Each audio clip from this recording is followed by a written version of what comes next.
मैं डॉक्टर तलहा साद, विभाग अध्यक्ष एवं सह प्राध्यापक, गवर्नमेंट मेडिकल कॉलेज सागर में पदस्थ हूँ।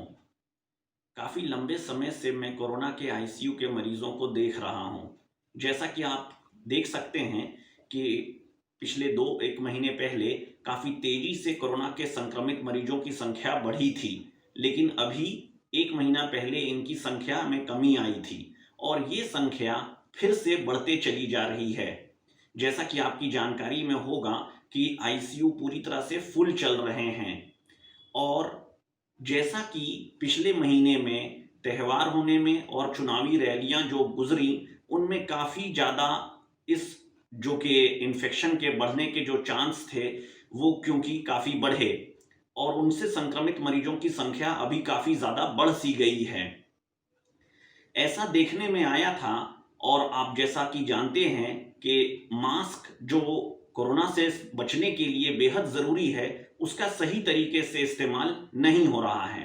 अब चुनावी रैलियां और त्यौहार खत्म होने के बाद एक नई चीज़ शादियों का सीज़न आ गया है और इस शादी के सीज़न में लोग फिर से सोशल डिस्टेंसिंग को भूले बैठे हैं और मास्क बिल्कुल ही नहीं लगा रहे हैं।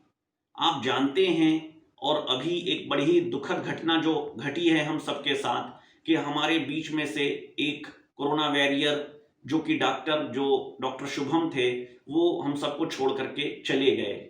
ये बड़ी लापरवाही सभी लोगों की रही जिसके की वजह से ये दिन देखना पड़ा है। जब सभी लोगों के लिए लड़ते-लड़ते अस्पताल में उसने आखिरी दम तक लड़ाई लड़ी।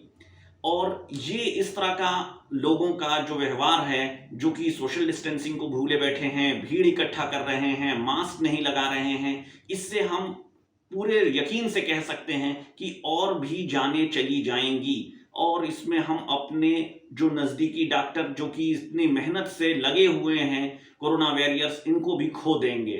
तो ये बेहद ज़रूरी चीज़ है कि मास्क ज़रूर से लगाएं और सोशल डिस्टेंसिंग का पालन करें और जितनी ज़्यादा से ज़्यादा हो सके भीड़ में ना जाएं। दूसरी चीज़ जो समझने की है, वो ये है कि जो इतने लंबे समय से मैं कोरोना से संक्रमित मरीजों को आईसीयू में देख रहा हूं कि अगर उनको समय रहते हुए शुरुआती दौर में अगर ऑक्सीजन लगा दिया जाता है, तो लंबे समय में उनके पल्मोनरी फाइब्रोसिस अथवा फेफड़े में सिकुड़न जैसी चीज नहीं डेवलप कर पाती है। मैं अपनी बात को फिर से रिपीट करता हूं, मैं अपनी बात को समझाने की कोशिश कर रहा हूं कि शुरुआती स्टेज में अगर जब कोरोना से संक्रमण हो रहा होता है, अगर उस दौरान में अगर ऑक्सीजन का सही मात्रा लगाया जाए, तो लंबे समय में फेफड़े में सिकुड़न अथवा पल्मोनरी फाइब्रोसिस होने से बचाया जा सकता है। मैं ऐसा इसलिए आपको बताना चाहता हूं कि ज्यादातर मरीज आज के समय में फीवर क्लिनिक या मेडिकल कॉलेज जाकर के ओपीडी में फीवर क्लिनिक की ओपीडी में नहीं दिखा रहे हैं और खुद ही दवाइयां लेकर के खुद ही अपना इलाज करवा लेने की कोशिश में ज्यादा रहते हैं। वो घर में ही रहने की कोशिश करते हैं जब तक कि उनकी तबीयत बेहद खराब ना हो जाए और जब उनकी तबीयत बेहद खराब हो जाती है, तभी वैसी स्थिति में वो अस्पताल में पहुंच रहे होते हैं। ऐसी स्थिति में वो पहुंच रहे होते हैं जब उनका बचा पाना बेहद मुश्किल हो जाया करता है। तो मैं ये बताना चाह रहा हूं कि अगर आपको इसका संक्रमण हो रहा है, तो आप घर में ना बैठें, जरूर से जरूर फीवर क्लिनिक में दिखला लें या मेडिकल कॉलेज की फीवर ओपीडी में दिखला लें। इससे क्या होता है कि आपका बेसलाइन, आपका पहला एक एक्सरे हो जाता है और आपका एक बेसलाइन खून की जांच हो जाया करती है।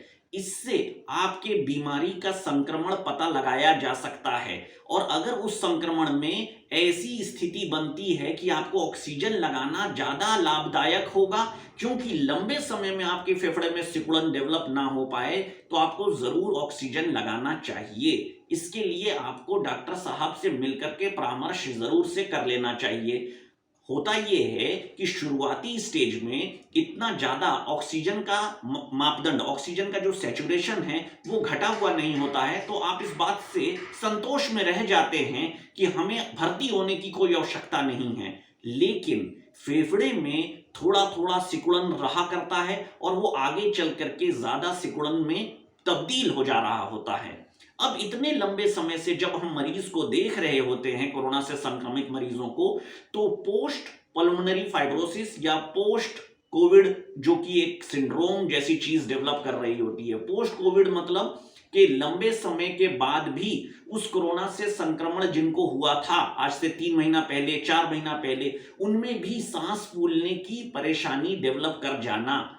ये जो सांस फूलने की परेशानी जो हो जा रही होती है लंबे समय के लिए, ये फेफड़े में सिकुड़न हो जाने की वजह से हो जा रही होती है। और फेफड़े में सिकुड़न कैसे हो रही है? क्योंकि शुरुआती स्टेज में उनका पर्याप्त मात्रा में ऑक्सीजन सही से नहीं लगाया गया है। ये बिल्कुल वैसे है जैसे कि शुरुआती स्टेज में पौधा जब छोटा था तब सही मात्रा में उसको पानी नहीं दिया गया, तो इससे क्या होगा कि लंबे समय में वो पेड़ छोटा सा रह जाएगा और वो पेड़ या तो सिकुड़ करके मर जाएगा।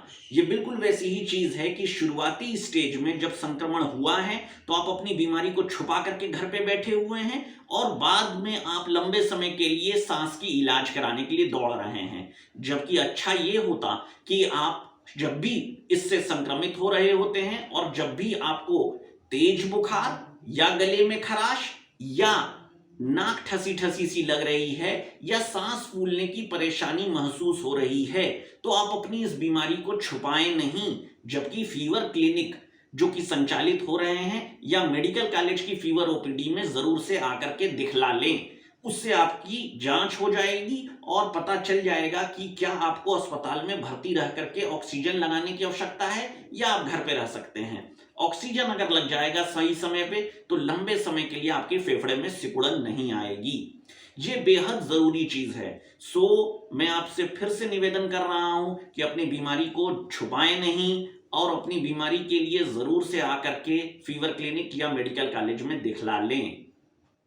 आखिरी चीज आपसे बोलना चाहूंगा कि ये कोरोना के संक्रमण को आप ये सिर्फ मान करके नहीं चल सकते हैं कि वैक्सीन आ जाएगा और आप इससे बिल्कुल छुट्टी पा जाएंगे। वैक्सीन आने के बाद भी लंबे समय लगेगा जबकि सारे लोगों को वैक्सीन लग पाएगा। और इसमें कितना समय लगेगा ये कहना मुश्किल है कि वैक्सीन आएगा वो कितना असरकारक होगा और कितने लोगों को कितने समय के अंदर में लग जाएगा। इसीलिए अभी जरूरी इस बात के लिए आपको ध्यान रखने की है कि मास्क जरूर से लगाएं, भीड़ इकट्ठा ना करें और ऐसी जगह जहां पर ज्यादा भीड़ हो वहां पर ना जाएं। कम भीड़ वाली जगह जो है इन सारी चीजों से बचें, क्योंकि ये आपको काफी नुकसान पहुंचा रहा है। ये वो लोग बेहतर तरीके से समझ सकते हैं जो लोग अपने नजदीक वालों को खोए हैं। और हम काफी विचलित हो चुके हैं पिछले कुछ दिनों से, जब से हमने अपने एक नजदीकी डॉक्टर को खो दिया है। ये हमारे आपसे रिक्वेस्ट है, आपसे निवेदन है कि कृपया करके हम सभी लोगों का सहयोग दें और प्रशासन ने जैसा आपसे कहा है डिस्टेंसिंग बना करके चलने के लिए उसकी भी मदद करें। धन्यवाद।